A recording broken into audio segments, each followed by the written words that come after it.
When you picture a Spartan warrior at Thermopylae, you likely imagine a muscle-bound hero fighting in slow motion, sacrificing himself in the name of liberty. The historical reality is quite different. Sparta was a strictly totalitarian state that relied on a massive, brutalized population of enslaved helots to function. They were fighting for regional autonomy, not personal freedom. The ancient primary sources obscure the truth almost as much as modern pop culture. The Greek historian Herodotus filled his accounts with flowery prose and wildly exaggerated troop counts, claiming the Persian army numbered over 2 million men. If we rely solely on ancient propaganda and modern cinematic tropes, parsing the actual military mechanics of the battle becomes an impossible task.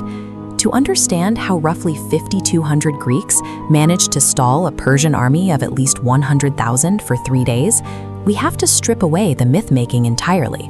We have to digitize the physical realities of the battle. This requires an approach called cryodynamics, the interdisciplinary practice of treating history as a predictive analytic science using computational modeling and discrete event simulation. These heat maps compare the historical distribution of ancient communities in Afro-Eurasia against agent-based simulations. By tracking interactions of individual agents, Turchin's computational models produced settlement distributions that closely match actual historical data. We can apply these exact modeling principles to Thermopylae. By constructing a discrete event Python simulation, we can run the battle thousands of times under highly controlled conditions.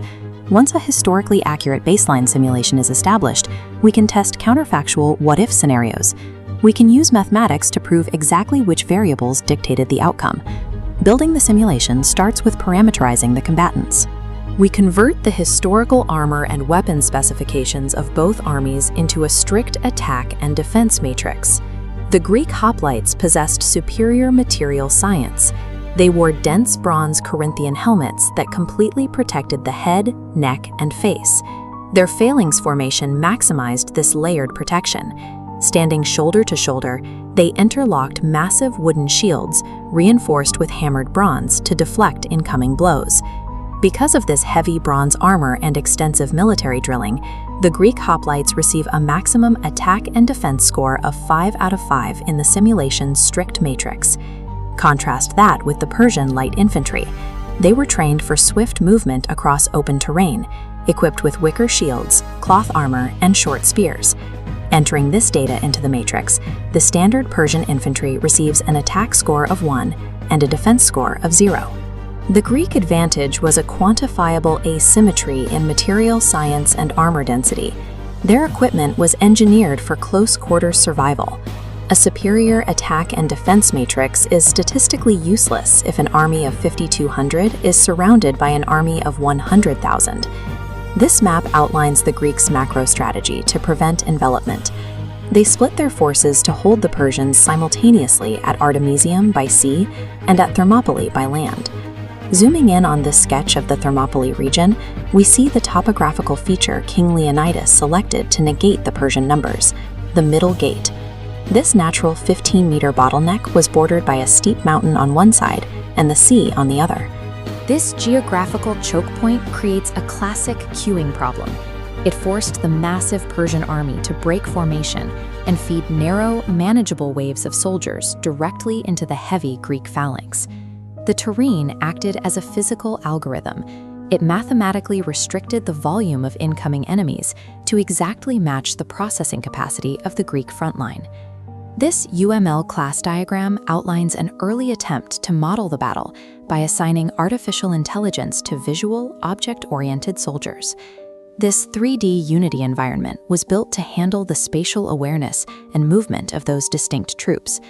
But calculating visual rendering and independent physics colliders for 100,000 separate agents creates catastrophic computational lag. The graphical approach was entirely unscalable. The solution was to drop visual graphics completely and rebuild the model using Python's SymPy module, a process-based discrete event simulation framework. This flowchart illustrates how SymPy tracks time as a simple counter. It divides a 24-hour cycle strictly into morning, the daytime combat loop, and night. By stripping away visual overhead and focusing purely on the probabilistic math of the combat events, the architecture rapidly processes massive, army-scale interactions across multiple days. Before we can test alternate realities, the discrete event model must prove it can accurately replicate the accepted historical timeline and casualty rates. This line chart tracks the baseline simulation run. The data aligns perfectly with Herodotus's rough outcome, calculating approximately 20,000 Persian and 4,000 Greek casualties over a 3-day period. The simulation correctly predicts the structural breaking point on day 3, precisely when the model triggers the historical event of the farmer Ephialtes, revealing the hidden mountain path to the Persians. Because the math successfully mirrors the historical baseline, the model is validated as a reliable engine for testing counterfactuals. We can now ask the model our first historical question: what happens if we remove the terrain bottleneck from the variables? This bar graph measures unit survivability without the 15-meter constraint. Exposed to flanking maneuvers by superior numbers, the Greek phalanx collapses almost instantly on day 1. Next, we program the model to test the ultimate historical question: what if the mountain path remains hidden and the Greeks are never betrayed? This extended timeline tracks the new simulation. Without the flanking event, survival is calculated purely on the attrition rates of the middle gate, and the simulation runs uninterrupted.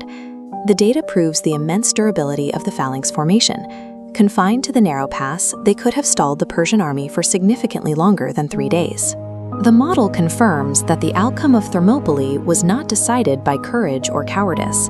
It was decided by the brutal mathematics of terrain and betrayal.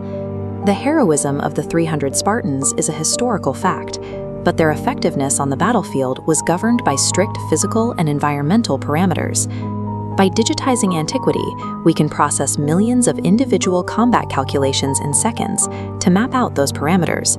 Cryodynamics gives us the tools to strip away ancient myths, discard the cinematic tropes, and reveal the actual mechanics that drove human history.